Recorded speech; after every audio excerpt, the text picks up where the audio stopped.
Today is Thursday, October 25th, 2018. Good night to our viewers and PEP members. Welcome to Frontline. My name is Janice Leamonda Creaky, and I am the Public Relations Officer of the Progressive Empowerment Party. And my co-host for tonight's show is Head of Membership, Anthony Defoe. Hello, good night. Welcome back for tonight. Yes, Janice. Are you going to Trinidad and Tobago? Due to the flooding that we have had in Trinidad and Tobago last weekend, I was appalled to hear on a TV show that nothing much can be done to reduce flooding. So I did some research, and I would like to educate our members and viewers by going through an article written in the New York Times in 2012 titled Lessons for US from a Flood-Prone Land. Most people are aware that the Netherlands does not have hurricanes, but does have ferocious storms that hurtle in from the northwest, funneled through the Dutch coast across the North Sea. Centuries of living so close to the edge have cultivated a keen awareness of the consequences of flooding and the imperative to prevent them in a country where 2/3 of the population, including most residents of Amsterdam, Rotterdam, and The Hague, live on flood-prone land, much of it below sea level. There is a program called the Delta Program, which is in place to protect the Netherlands from flooding and to ensure a sufficient supply of fresh water. The Delta Commissioner said, "We know that if things go wrong, we pay for decades." Does that sound familiar? Yes? We're still paying, right? Oh, yeah. Good. And as a result, the Netherlands has been able to mobilize enormous resources to anticipate and minimize the risk of flooding. What is the Delta Program? The program is aimed to ensure that their flood risk management, freshwater supply, and realistic planning will be climate-proof and water-resilient by 2050, so that the country will continue to be able to cope with the increasing weather extremes. This time around, the country will try and prevent a disaster rather than devise measures on the aftermath. For that reason, the government has adopted a new approach to working on the Delta, in concert with other organizations focused on 3 areas. 1. New flood protection standards have been implemented. These are not only linked to the possibility of flooding, but also to the impact of a flood, risk-based approach. The stringency of the standards is determined by the scope of the potential impact. 2. The availability of fresh water for agriculture, industry, and nature will become more predictable. And 3. Spatial planning will become more climate-proof and water-resilient. The Netherlands' peerless expertise and centuries of experience in battling water have been widely hailed in the United States as offering lessons for how New York and other cities might better protect people and property from flooding. Dutch engineering companies are pitching projects to fortify Manhattan against storms, stressing that the Netherlands has experience with a coastline and a cluster of river estuaries that resemble New York's and pose similar flooding risks. But Dutch officials and hydrology experts who have examined the contrasting systems of the 2 countries say that replicating Dutch successes in the United States would require a radical reshaping of the American approach to vulnerable coastal areas and disaster prevention. The Dutch way of thinking is completely different from the US, where disaster relief generally takes precedence over disaster avoidance, said a Dutch government senior official for overall water control policy. The US is excellent at disaster management, but working to avoid disaster is completely different from working after a disaster. Again, sounds familiar, doesn't it? Yes.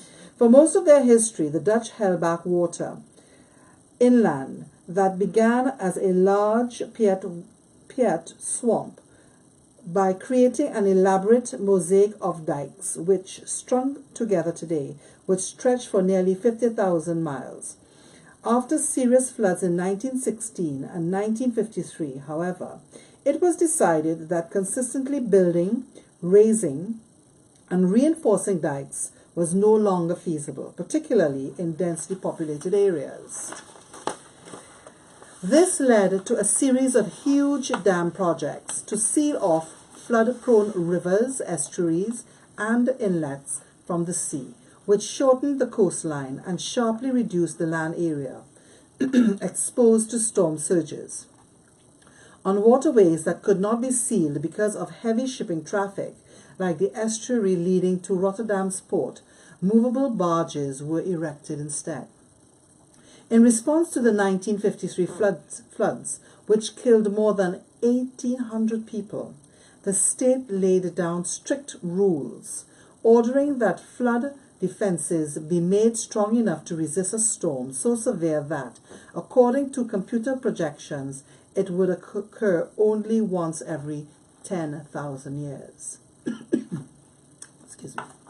The Dutch government currently spends around 1.3 billion a year on water control, and local water boards spend hundreds of millions more to maintain dikes and canals, kill muskrats, and pump water from puddlelands, former swamps, lakes, and sea areas that have been ringed with levees and turned into towns and farmland.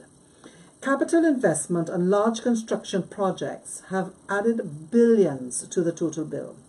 The Delta Works, a construction program, began after the 1953 flood, cost around $13 billion and took more than 4 decades to complete.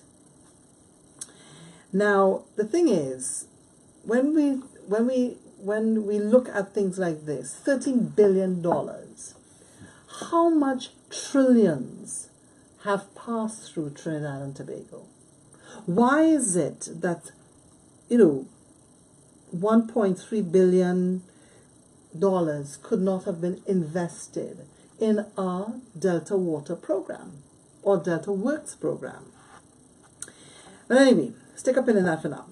The Water Management Center, a new central control unit, is studied with computers flashing real-time data with water levels, wind strengths, and other potential threats to levees built to hold in check the North Sea, the Rhine River, and 3 other major waterways that flow through the Netherlands.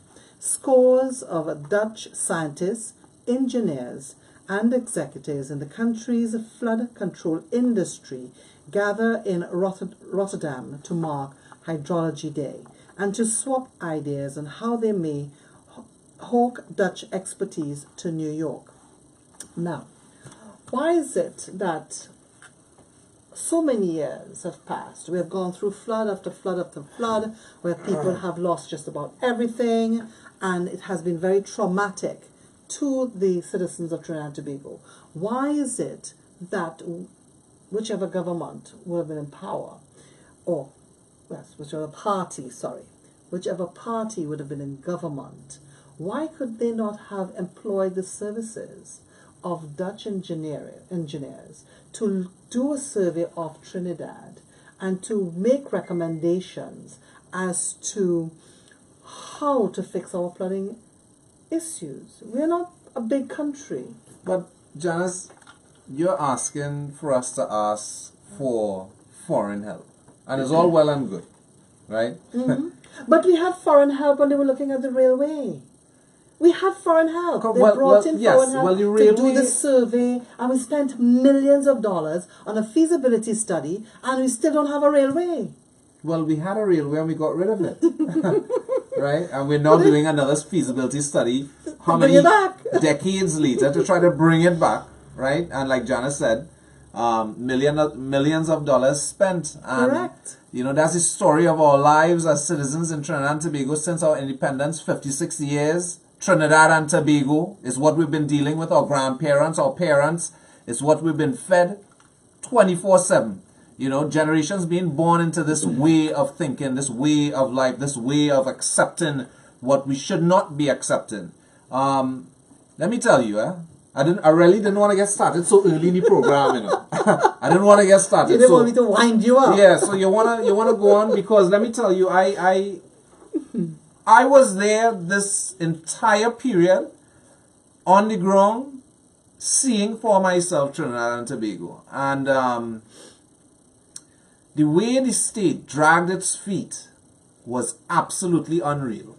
Absolutely unreal. And yes, hats off to all the citizens that pulled their weight and, you know, was there on the ground helping those in need. But my issue for the last 5 days being in that melee in central Trinidad with those floods is that we're spending billions of dollars on an annual basis, outweighing many first world countries and their budgets. We use the example for New York City, not New York State, New York City, 8 million people. They're spending $1 billion US. Equate that to TT. That's, let's say let's say 10 billion TT dollars. Let's say that, right? We are spending in our budget for 1.5 million people, 60 billion TT dollars. So Trinidad and Tobago, I'm just saying, does that sound right to you? I mean, really, we are not getting our money's worth. The money is going somewhere, and it's not definitely seeing the people. Correct. It's not seeing the citizens, because, you know, the kinds of things I saw, we had no, where was the Coast Guard on Saturday or Sunday? Or even the Army, because they had the high trucks. Well, not only, would have been able to go through but the the water. Coast Guards had the boats. The Coast Guards had the boats. That's my high. The Coast Guard had the, why weren't the security services, the emergency services prepped and ready? Prepped and ready. PP, not even in office. We had our people on the ground gathering stuff Friday night because we had a clear idea it was going to be a heavy downfall. Heavy downfall. We're not in office. We're not in office. We're regular people. Nobody have no doctorate here. Nobody have no bachelors. I mean, yes, there are some people who have bachelors and masters, but I'm just saying, we're regular people. That's the point I'm trying to bring to you, Trinidad and Tobago. Regular people that thought proactively. A lot of other citizens on the ground in Trinidad and Tobago did exactly that. Think proactively with their families, their friends, and even people they didn't even know. They were able to go out there and help. Again, where were the security services? I was on the ground, and I don't care who wants to say what. Let them come. I was on the ground. The people spoke, and they said they did. Look, up to yesterday, we met a family that had not even seen anybody from the state. Had not even seen anybody from the state. Because when you have these side streets, yes, some of these side streets have tracks where vehicular traffic do not get to those areas. You have to walk through a track. And there were people forgotten in certain areas. Up until yesterday, did not see anyone to get any help or man, look, we flying up and down in helicopter and surveying this and surveying that, assessing this and assessing that. I mean, again, Trinidad and Tobago, it's not the first time we have experienced heavy rainfalls. In fact, this time last year, we had a similar flood because we had put up a post on Facebook showing the water, and we were asking for people to send in stuff and so on. Yes. And it's like every time we have this kind of situation, we don't seem to get any kind of positive results because it happened again and in a worst possible way, and in areas that it probably didn't happen last year. My whole issue is that there's no type of proactive actions taking place. There's a lot of talk taking place, a lot of nice sounding words and all of that garbage. But the thing is that when are we going to actually see real results? We've been hearing this for so many years. We're going to do this survey. We're going to do that. We're going to bring this body in. We're going to, I mean, really Trinidad and Tobago. Really Trinidad and Tobago. I mean, does this administration or even the administrations before, within their tenure, did they even had a clue at any point of knowing how to actually run a country? How? How to run a country? How to prepare a population for a disaster scenario? Whether it be flooding, whether it be earthquakes, whether it be fire, whether it be a meteorite dropping on the bloody island, whether it be aliens, I don't know. I'm just saying. You know, do we have a body that is creating models and training techniques and these type of things, being proactive, having the people who are supposed to be on the ground again, where the Coast Guard, the military, as in the army, the police, you know, bring all the arms of law out, bring them out. It's an emergency. We are preparing for emergency. If there's no emergency, okay, everybody, wonderful. We breathe, pat each other on the back, we go home, sleep and relax. No emergency. But the point is, if there is an emergency, we have people in place ready to respond right away. Why the hell we don't have boats in the center of the country? Yes, why not set it close to the rivers, for example, or find designated areas where we can have these things stored, or I mean, really, man, really, we're spending lots and lots of money paying people, reddening our finger, putting them into office and into a high position, public office positions, to look out, to do a job. Yeah. And to do it well. Every administration supposed to be able to be outdoing the next one previous to it. Correct. That is how this game's supposed to work. This is how governance supposed to work. Because you don't want to be considered as to be the one to be doing less, comparing to the others that's there. Any government, really and truly, but the reason why we're not dealing with that is because, again, this PNM UNC business is the same coin. It's just a different sides, Trinidad and Tobago. Just a different side. It's the same coin because it's the same BS that we're dealing with 56 years. Adisa said it, our caretaker out in the Eastern Hub. He said it perfect in an interview we had, I think it was yesterday or day before yesterday, when we were up in Sandy Grande, and he said we're dealing with this each and every year. Yeah. The only difference, like you said, it might be in a different area. That's right. But are we even doing the science behind why is it in a different area? Is it because of where the rainfall drop, or is it because of construction and infrastructure being put with, whether it be these strip malls or these developments? Look, they're talking about the development up there in Grande Self, is it Grande or La Hoqueta or wherever it is over there, that was built in somewhat of a basin, right? And at the end of the day, the people who are supposed to be the contractors, surveyors, you have a river running next to this thing, phase 5 or whatever it is. And and listen to the Prime Minister today, you know. He had a conference today, and boy, if I could have just reached through that phone, boy, I tell you, if I could have just go through that, boy. Or, yeah, you don't understand, you know, because what pisses me off is that these are grown people. These are not children that, you know, playing the fool and that you can excuse. These are grown people who very well know what the hell it is they're doing, and they know that they are doing wrong. They are doing wrong. And before they admit the wrong that is being done, they rather drive it further because they don't want to accept that. That's what's going on right now, you know. This is what's happening with this administration, because every step of the way, mismanagement at every level. Mismanagement. Petrotrin, it almost gone to hell. We have Tobago being raided right now by sandals. The sea bridge, well, that was a whole bubble by itself, right? Because it's big money. The time we take to rent these boats back and forth, for the time we lost, what was it, the Galleon's Passage, yes. that boat. We spent more than what we would have spent using the Galleon Passage for the 5-year tenure of its time. We did that in 2 years. Who get our money? Where did that go? What betterment that brought? It just brought even more frustration to the people. My point is when we, Trinidad and Tobago, go in and realize we are dealing with an incompetent government.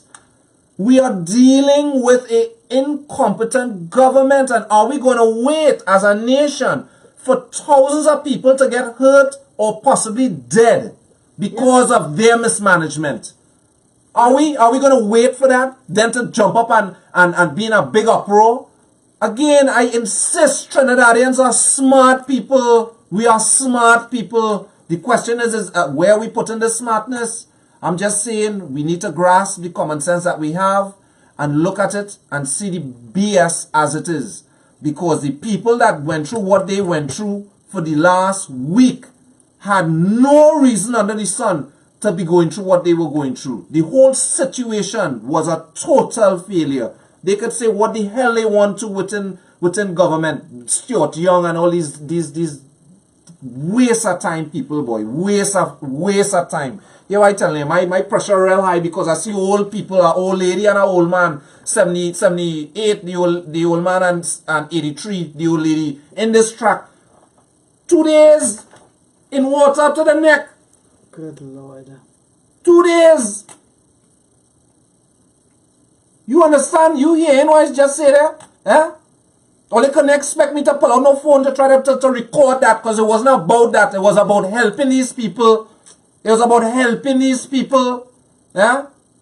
These are people who they gave their time to society. They paid their dues. And that is the treatment that they get, boy. 2 days, you neck water. Eh? Neck water.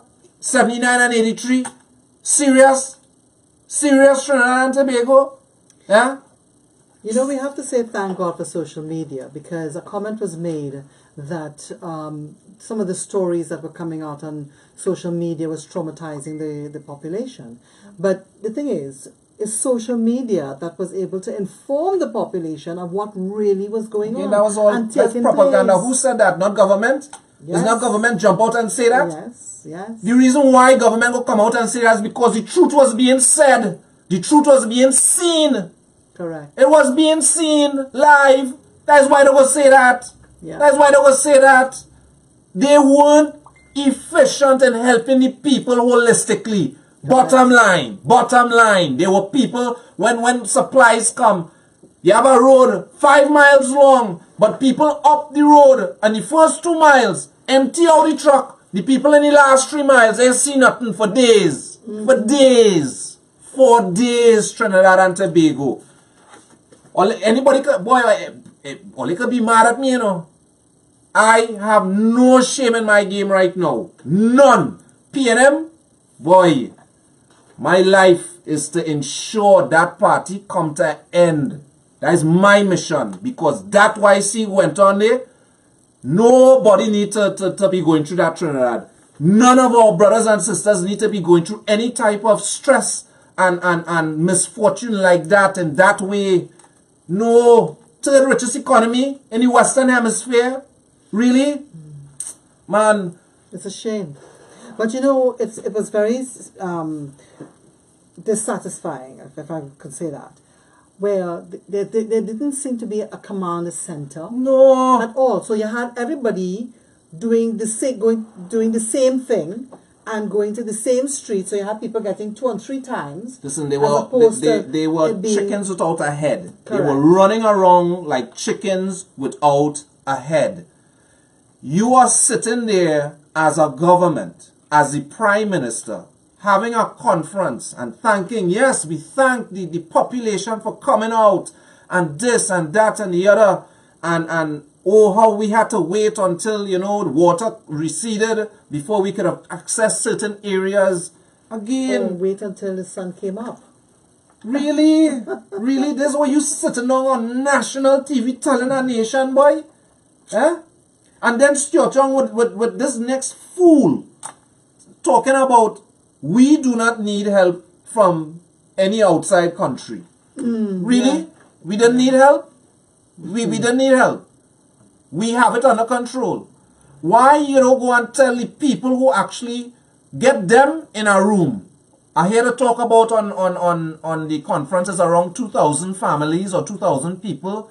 I propose, Stuarty boy, get them 2,000 people in one place and say that there. Say that then. Say that to them. Say that to them. Right? Say that to them. Because at the end of the day, we should have accepted the help from them foreigners, from them foreign countries. Because they probably would have been here assisting and getting the help to the people when they were supposed to get it. Not the way how this government choose to drag the feet and everything is show. It's show. It's show. That's what it is, show. You can say what you want. I was there. I was on the ground. I was wet for 5 days. 5 days. Wet. Head to toe. Head to toe. Trying to help people. All the citizens of this country come out from south all over the place to help the brothers and sisters. Right? We ain't paying them the taxes. It's not them who we paying the taxes to. We paying taxes for an administration to provide a service to the people efficiently. Yeah.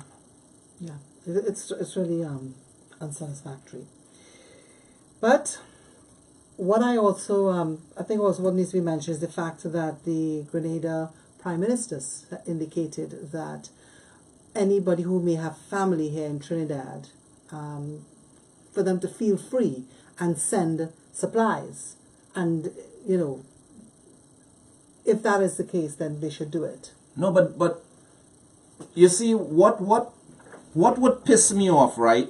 What's been pissing me off is that Stuart Young said the reason why they weren't able to take assistance from any foreign country was because we weren't able to handle it on the port. No, that's not true. But isn't that simply telling a nation how incompetent you are, boy? Eh? That is not simply saying in layman terms how incompetent you are. Eh? Yeah. It is so hard to open up a container and offload barrels and goods. It is so hard. We do not have the manpower. We do not have the brain. We don't have the skill set, boy. Stuarty boy. Serious boy. Watch me. Calm down, calm down. It's big people, and we have our brothers and sisters suffering because of these incompetent fools. Well, not just that. I mean, some consideration needs to be taken off the taxes and the VAT charges that they're going to want to put on these on what? Containers coming in. Why? If it's for a relief effort, what taxes are going to charge? What duties are going to charge? It's a relief effort. It's for emergency. Well, they said that there were issues with that as well. Again, incompetence. Trinidad and Tobago, wake up. All you wake up. I'm mad. I'm pissed. I am totally appalled. Totally. This administration is a failure. Total failure. I am telling you, total failure. And why I have to be so emotional? Because there's many children, many women and men I had to put on my back through flood waters. Yeah? 5 days. 5 days. 5 days, Trinidad and Tobago. Not going to be anyone all here. It could be any one of our people in Trinidad, in any area, in any place of this country. It could have been you. And my point is that shit had to stop now. It have to stop now. That's what I'm saying. Who like it, who don't like it, that's your business. You say any shit if you want to stay there. You understand? But holistically as a people, we deserve better. End of story. So true. End of story. You can't be spending those $60 billion and we living like we living in friggin' Haiti. We be something wrong with we. What is really going on in this place, boy? We can't stay quiet about this shit anymore, you know. Excuse the French. I know Frontline is not that show, but yeah. I'm hot all you, hot. I'm pissed. I'm real pissed. I'm real pissed. Because I see suffering home here This was no TV thing with nobody in Somalia or in Africa or in Afghanistan. This was right here in Trinidad and Tobago. Right here. Right here.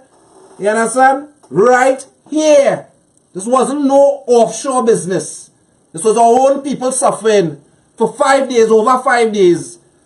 So they wake up and realize the shit that we in this country right now, with these people who running it, and it's we who reading we finger and had them there. The ones who didn't vote, is all they who didn't vote too. Why did they? Because if we come out in numbers and we show the people, we can have the minority voting for the majority. What is wrong with us? What is wrong with us, Trinidad and Tobago? Eh?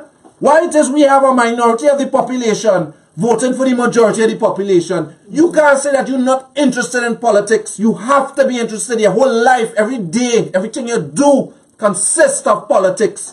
Because that's what them fellas and them doing inside. They bleeding we dry. Right? With no mercy.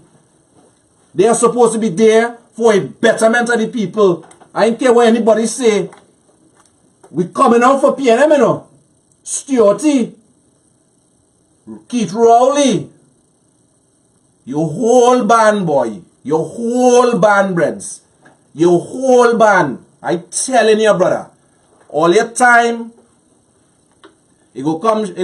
It coming. Take what I telling you. The suffering all they putting the people in this country through. Mark my words, brother. All you will have your day. Take my word on that. Take my word on that. You're thieving the people and their money. You're making the country suffer. We had to sell Petrotrin. Why? Because all you insist they mismanage the damn thing and to go and sell it off to your 1% partners and all that bubble all you're going on with. Right? Go ahead now, man. All you getting real rope. All you getting rope. Take the rope. Take it. Because you gotta make a noose. Take my word on that. Take my word on that. A hot tonight, all you. A hot.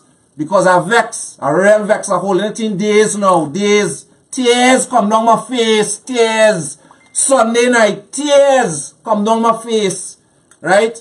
I wanted to bring people in my own house to tell you my heart was broken. Broken. Don't want to talk all this sort of arshness on friggin' TV. How it's propaganda and it's this, that, and the other. This, that, and the other. I say get the 2,000 people, all you say, get affected, put them in the same room, and have that discussion with them. Have that discussion with them. That's what I'm saying. Let me hear what the outcome of that go be now. Yeah? Let me hear the outcome of that. Because real people suffer. Real people suffer. Lost everything. Mm-hmm. Yeah. Right? Lost everything. And it's not just in their homes, but also their vehicles. It's like, you know, even if you were running taxi to bringing that income into your home, you no longer have the taxi because you no longer have it. School children who have lost everything, their school books, their uniforms. You know, it's unbelievable. It's a major disruption. I found that they were very irresponsible in not calling the Monday a holiday. Well, Gil, I know we're not jump down on that because Monday, it had rain. Monday, we were working with 2 lanes and it came back down to 1.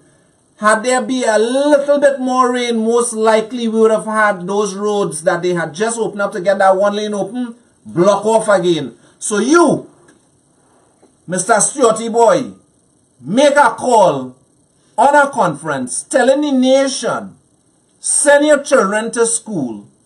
Go to work as normal on a road that is accessible with 1 lane.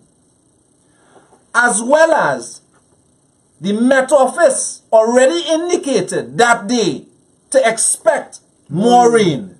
Yeah. So again, and you know the Ministry of Education, I believe, had some meeting that they were supposed to have. They ended up cancelling the meeting the said Monday because of what? Rain. Yeah? But you send the children and them to school. It had videos all over Facebook. Right in tongue here. Big flood, children had to run through. Flood waters and all them kind of thing. Is there anybody thinking in this place, boy? Anybody? Anybody? Well, not just that, but the people who were assisting the people in distress, they had to go to work the Monday morning. So who was there? Who was available to continue going out there and helping those in distress. You know, the comment was made about, oh, well, you know, we needed the government buildings to be open for people to be writing out checks and so on and so on. But who are you writing checks to? But listen, specifically who are you indicate, writing checks to? if you know what you're doing as a government or as a head of a department, streamline in an emergency situation what are the most critical portfolios that need to be in operation. Right. And make a specific call for those individuals. Once they're not in the affected areas. Once they're not in the affected areas, of course. And again, as an employer, you have to have a clear idea and census as to exactly where your employee body resides. Correct. So you, again, being proactive, supposed to have vital information to allow you to make critical decisions. It's a rocket science. You don't need, watch me, a PhD. You don't need a PhD to work that one out. Watch me, I real speechless, you know. I am totally speechless. And I have no desire, Trinidad and Tobago, I truly have no desire to stand in any parliament with any of these jackasses. That is my 2 cents on that. I have no desire. None whatsoever. None. Because, again, they have shown it's 56 years we're doing this, Trinidad and Tobago. 56 years. How many of them who have doctorate? How many of them masters and bachelors? They speak well. Yes, the this and that and crossing the leg and looking down at people and talking to them anyhow. The said people who put them there.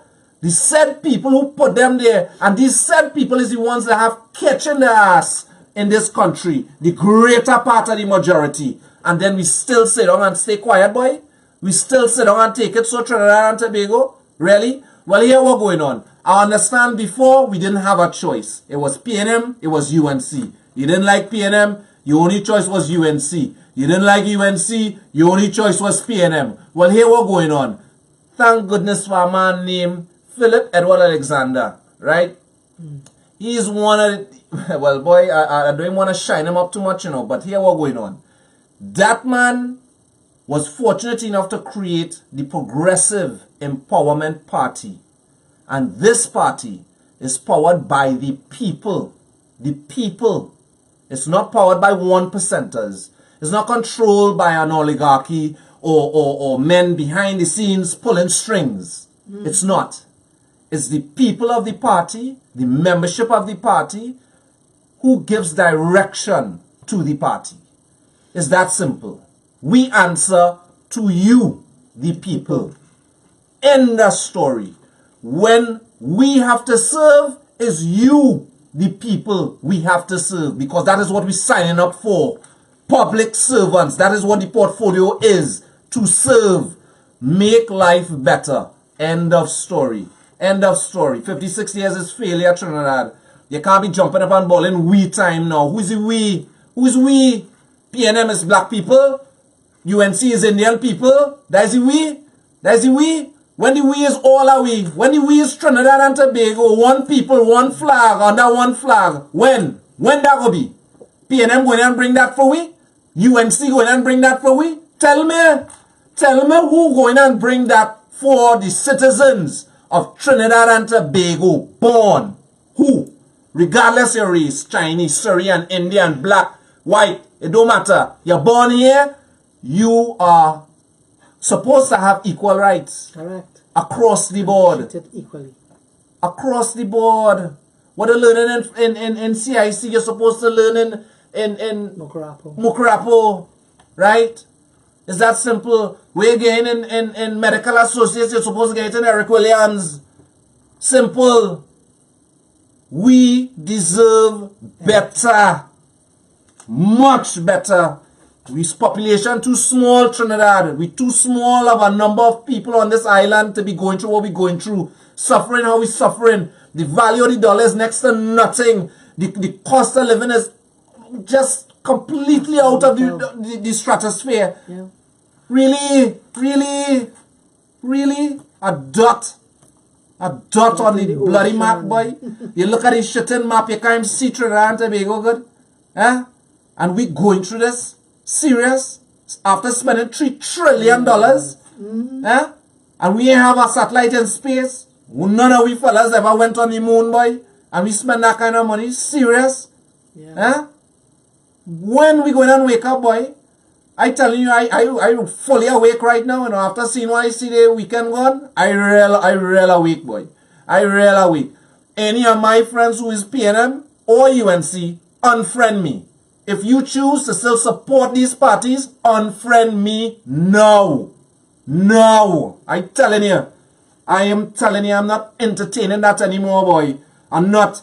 Because at the end of the day, we do not deserve this. Them two old people didn't deserve this. The children that we had to pawn back didn't have to deserve that. Right? They didn't have to deserve it. Because the point of the matter is, people go talk this ship and you know, oh, the bill on the riverbank and the communities bill in the basin and it's this and it's that and the other. Hear what? Janice read something here tonight. It's a country, Denmark, Netherlands, that is below sea level. You want to talk about a bowl? That country is a bowl. They may have no flooding. They may dealing with the problems we're dealing with. Why? How? Since when? How are we not able to acquire this type of technology or technique or know-how? How? There's no will. Because we choose not to. We choose that. The people that be just sing a song. That's all they do. Sing. La la la la la la. Yeah. They just sing a song. That's all they're doing. They're singing sweet, sweet, sweet, sweet. That's all they're doing. Where is the results?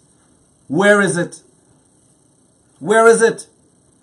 But also, this freshwater concept as well. It's absolutely amazing to ensure a sufficient supply of fresh water in the Netherlands. Why? And we have these issues with people getting water to their homes. As I said, you know, there doesn't seem to be a will to solve this problem. And it also dovetails into the whole water issues. We need to get something done. And again, I go back to my point. They brought in foreign help to do the feasibility study for the railway, and nothing came of that. Millions of dollars were paid to those experts. So why is it that we couldn't bring in the experts to deal with the flooding issues for the last number of years? I mean, it's a waste of time. Last number of years, Janice, since we got independence that day, well, right. That first year, we had flooding somewhere in Trinidad. Of course. With heavy rains, somewhere flood. You tell me from that point, come 56 years down the road, nobody, 11 administrations passed through them parliament doors, and nobody could wake up and say, hey, well, you know what man, Alexander saying there, boy, some retention ponds, some this, some that, let me capture the water. We have rainfall that it exceeds what we consume 10 times over. 10 times over what we consume in a year, we get that in rainy season alone. Alone, 10 times as much.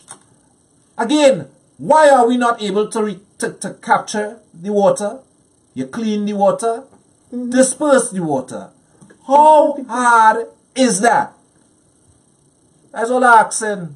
That's all I'm asking. Because again, we have a prime minister is a doctorate in front of him, you know. It's sung in big, you know. It's sung in real big.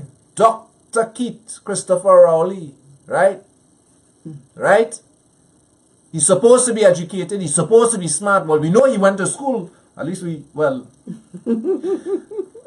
I want to get sued for no defamation or anything like that at this hour. Although I mind. Only Rashid. Rashid. You know, every time you say 56 years, I feel a stab in my heart. You must. You know why? Why?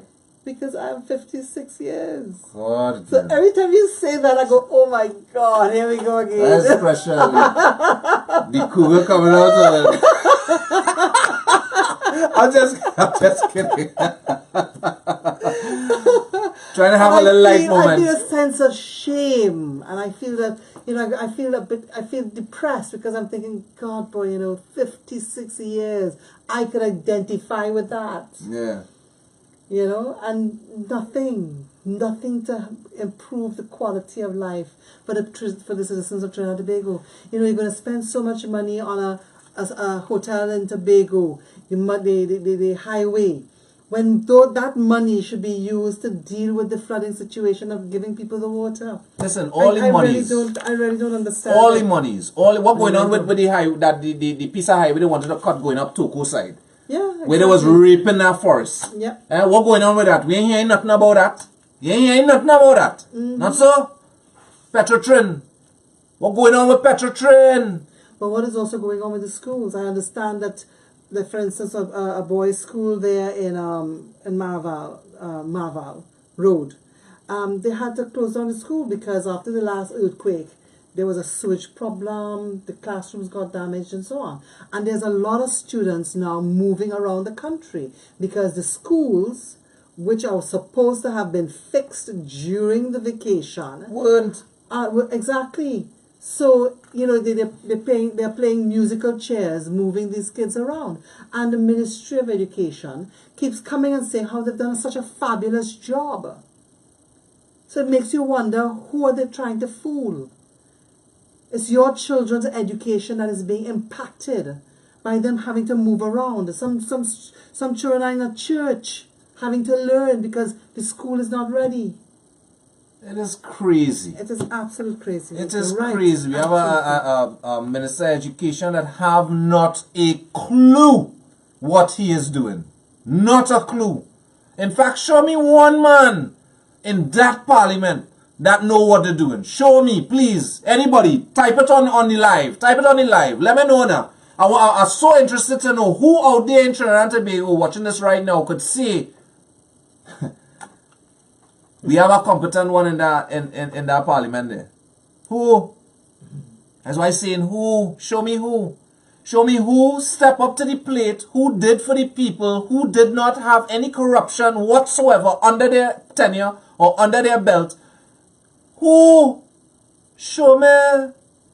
The only person I could think about is Chambers. Because they just rest he. They just rest he. He was just a warm deceit. Yeah, he was just a warm deceit. Right? So Chambers, my boy, you're all going on. You're safe, partner. You're safe. Right? You're safe because everybody else. But you know, I believe that any government with a disaster like this, all the ministers should have been out in the affected areas. But of course, but this all of them. Listen, assisting the people. Local but election that didn't happen. Is how much of them? How much councillors for local election? Correct. It's 200 and something, not so? With them. With them. The areas that was affected, those constituencies have a specific number of councillors. Where were they? All. Every last one. Do a man count. Count the heads. Put your hand up and tell me you're present. Where were they? Were they ready? Were they at the Borough Corporation? Were they prepared with the entire employee staff, with the security service, with the ambulance service, with the Coast Guard service? Where? Did they? Where? Where? Where? We knew rain was coming a week in advance. Well, you see, why it would not have been taken seriously is because usually when you're told by the Met Office that rain is coming or a storm is coming or a hurricane is coming, we get bypassed. So I think they have gotten comfortable. Again, no type of proactive train of thought. None. None. There's a first time for everything. Yeah, and then we say God is a Trinity. God is a Trinity. I mean, come on, man. Come on, man. Well, the day we had to really wake up and realize God is not no damn Trinity. Is the day gonna be too late? Well, in the Netherlands in 1953, you had 1,800 people that died. That caused them to implement this Delta program.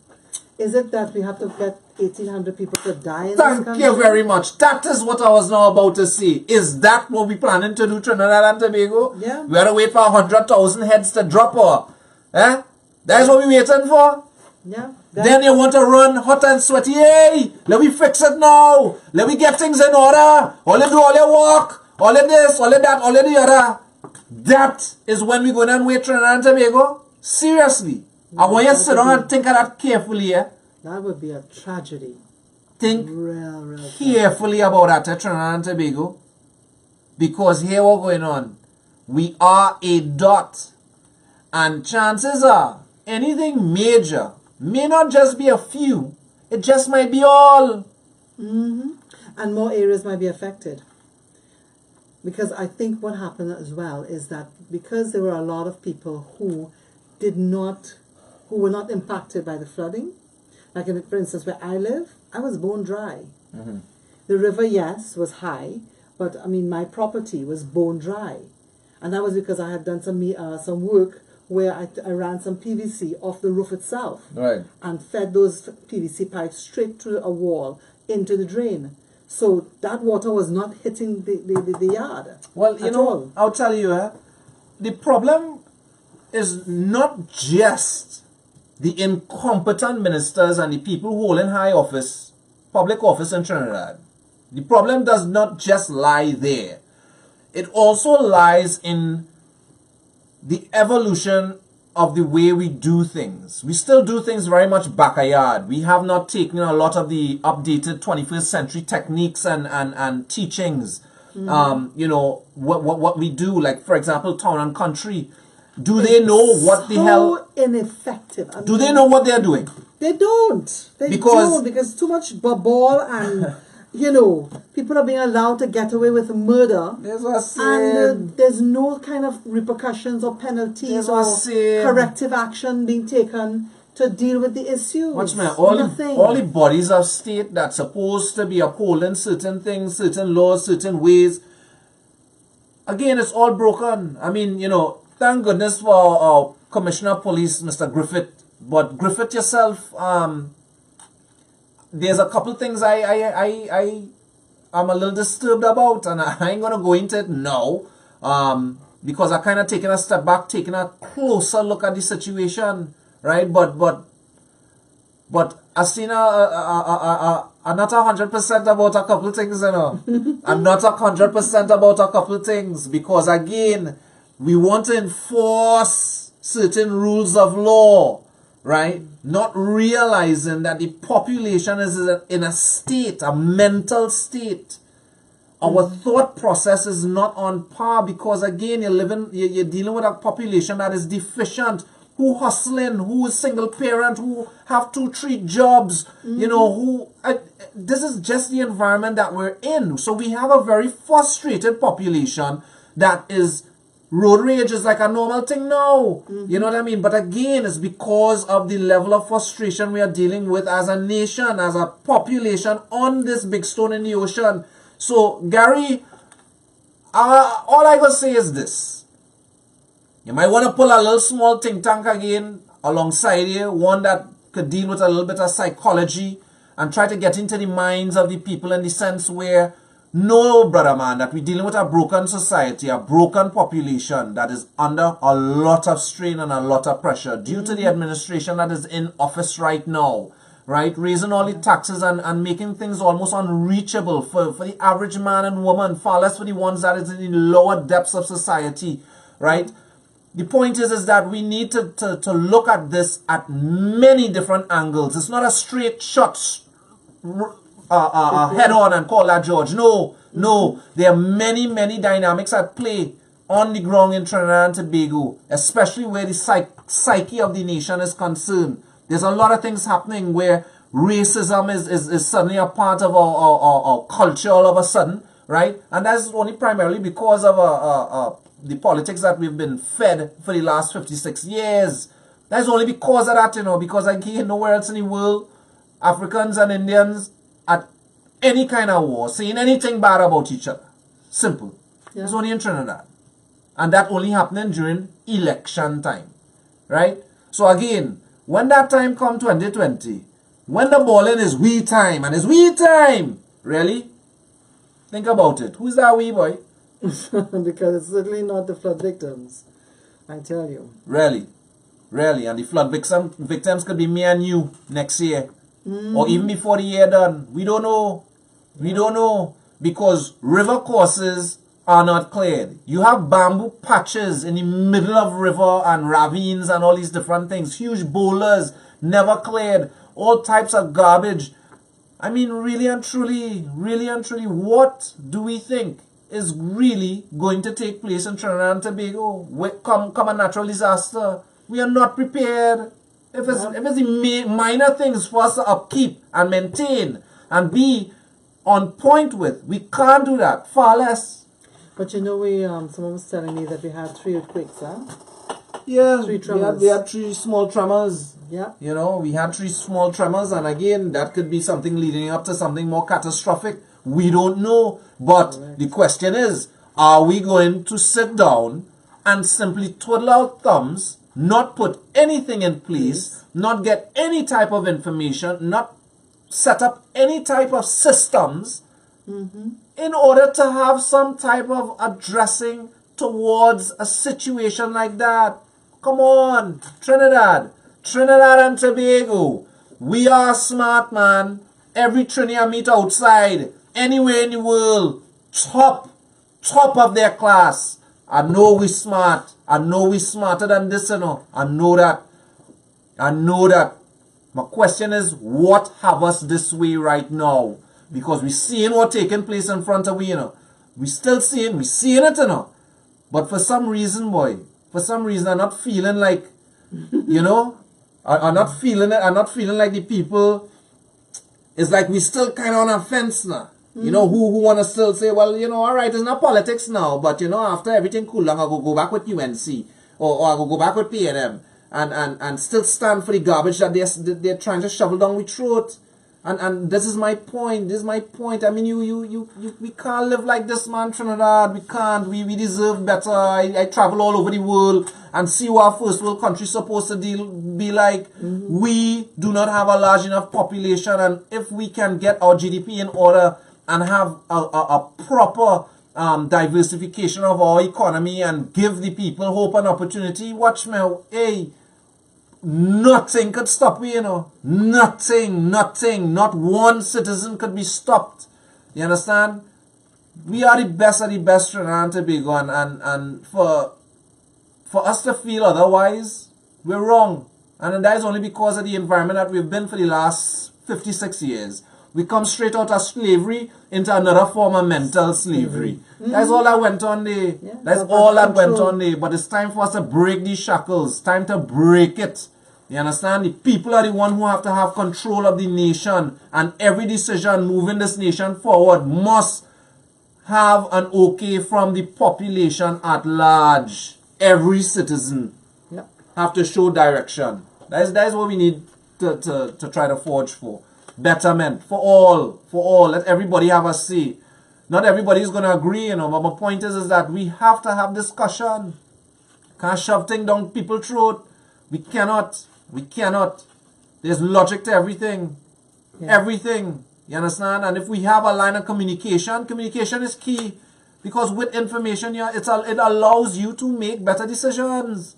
That's the bottom line. And it's like, you know, we just kick back and relax. Well, we go see now. It go and rain. Yeah, it might just be a couple of clouds. Well, we go see now and we cock up. Everybody home. Everybody, you know. Flood waters come wash away. Yeah. Nearly half the blasted country.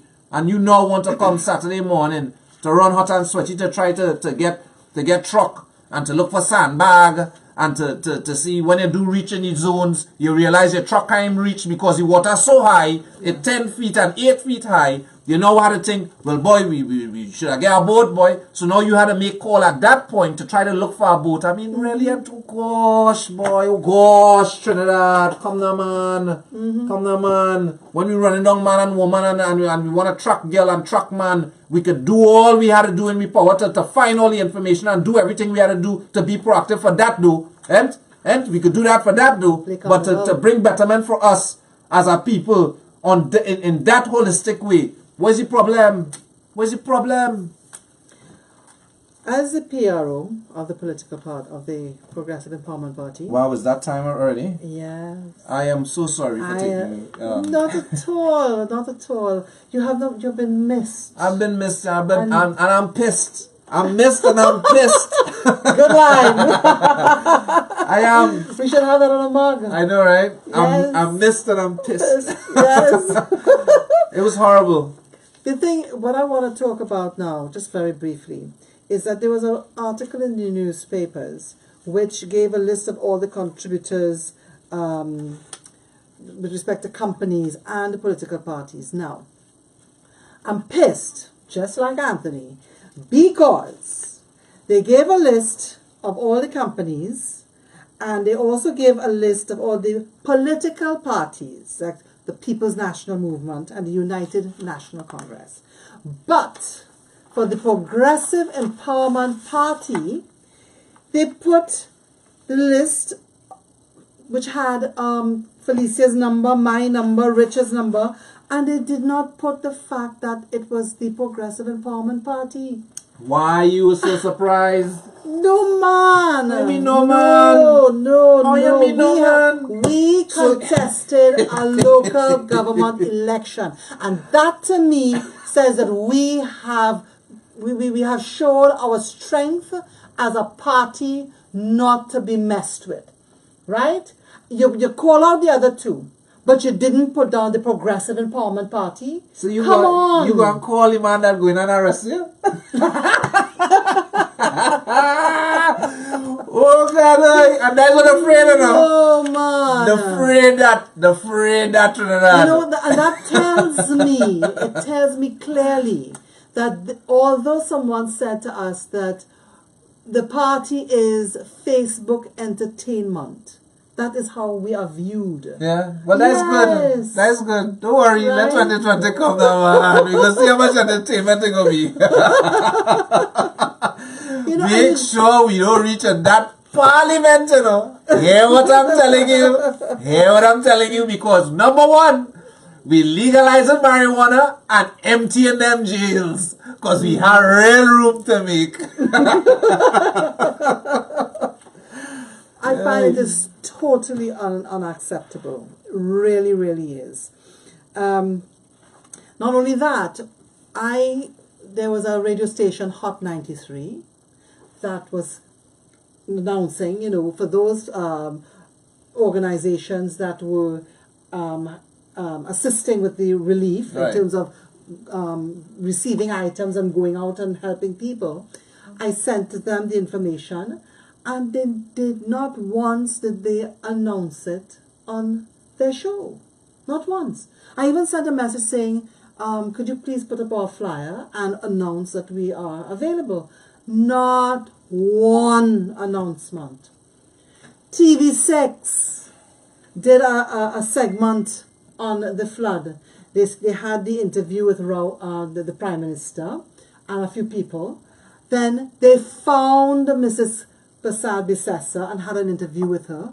I text a person at TV6 and said, so are you going to call Philip Edward Alexander and get his comments based on being the political leader for the Progressive Empowerment Party? I sent the person his number and they never called him to get any comments on behalf of the PP.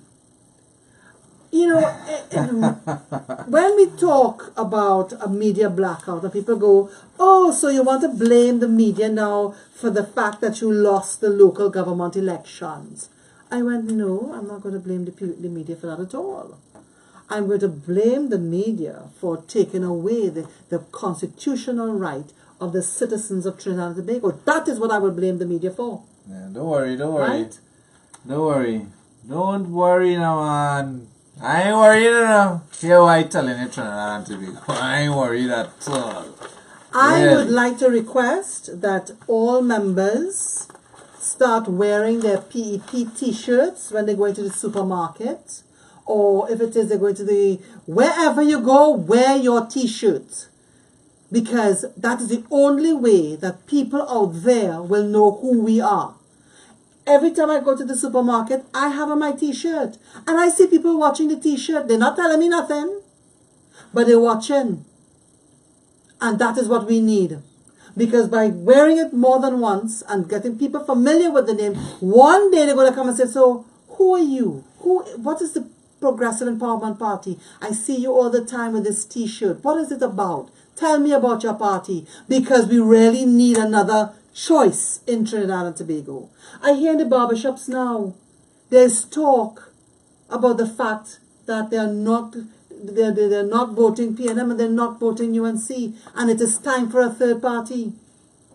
It is being talked about in the barbershops. That's the whole reason why media is not willingly going to put PEP's brand out there, because that'll be it. The both UNC and PNM they're gonna both crash from the time that actually happens, where mainstream media covers the policies of the Progressive Empowerment Party and what we are actually doing on the ground, empowering the people, educating them, giving them some level of hope and opportunity within our own capacity, and we're not even in government. I mean, at the end of the day, let me tell you, that is a windfall, man. That right there, and media is not going to want to allow that, because the people that be running these media houses, as far as the ones on top where the buck stops, these guys don't want that gravy train to stop. Correct. They don't. Because there is a separate political fee to be paid to the TV stations when you want to do a political broadcast, a live political broadcast. To do a live political broadcast, you're talking $100,000. And that's a separate fee once it's a political. Yeah, I almost feel that's just the fee for PEP. that's how I feel sometimes. Well, I'm sure that there are discounts being provided to other parties depending on who you're dealing with. Yeah. Right? But just to get onto a particular radio show for an hour, it's $5,000 TT. And another radio station says, we only do 10 minutes when it comes to political parties, and that will cost you $1,000 for 10 minutes. Now, I will say 102, I think it's 102, yes. Power 102, that's it, Power 102. We have to say thank you for all the airtime that you afford us. Yes. And then there's another station that does the same thing as well. They don't charge political parties for coming on and talking about issues. All right, John. So yeah, we're going to have most likely a part 2 to this segment. We'll give you an update as to what happens between now and next week Thursday. So stay tuned. Check us out. I would like to invite members to tell your friends and family about our regular meetings. Employee screening for the job, seekers and housing initiative. Every Saturday from 12 noon, 19 Stanmore Avenue, Port of Spain. Come and add your voice to the frank and open discussion and express your opinions. Executives of the party will be available to answer any questions you may have. Remember, we are here to inform, empower, and to make you aware of what is going on in TNT. Don't forget that you can become a volunteer and can serve on any of our committees or teams that include the National Executive, Constituency Executive, Constituency Representative, the Youth Arm, Women's Arm, Security Team, Events Committee. We believe that citizens should have a say in how they are governed, so we invite people to volunteer, to serve within our organization and help advance the vision and the mission of the Progressive Empowerment Party, one people under one flag. The party is a volunteer organization that depends solely on the contributions from our members to keep us funded. Our mission is to contest the next general elections, which will require significant funding. The party is guided by principles of transparency and accountability, and we assure you that your generosity will be used solely for the advancement of the organization, and as we work our way towards a better Trinidad and Tobago, we, the party, will be working for you to ensure that no citizen is left behind. So therefore become a financial member. This Saturday we'll be having our regular PEP meeting from 12 noon. So, once again, bring your friends and family to add to the conversation. We'll be talking about our policies and solutions to issues which are plaguing the Trinidad and Tobago, also providing you, the public, with information. And we're going to be talking about the solutions to fixing this flooding situation. Any closing comments, Anthony? No, just Trinidad, be safe out there, and just be safe. Come down on Saturday, 19 Stanmore Avenue, and let's talk. Let's really have a serious discussion. How are we going to move the country forward? What's the steps that we actually have to take on the ground right now? Correct. We need as much volunteers as possible.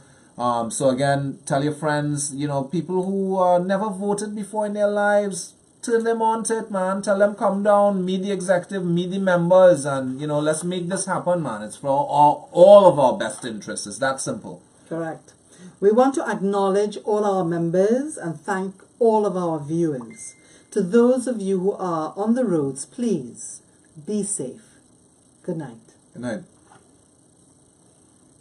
Good night.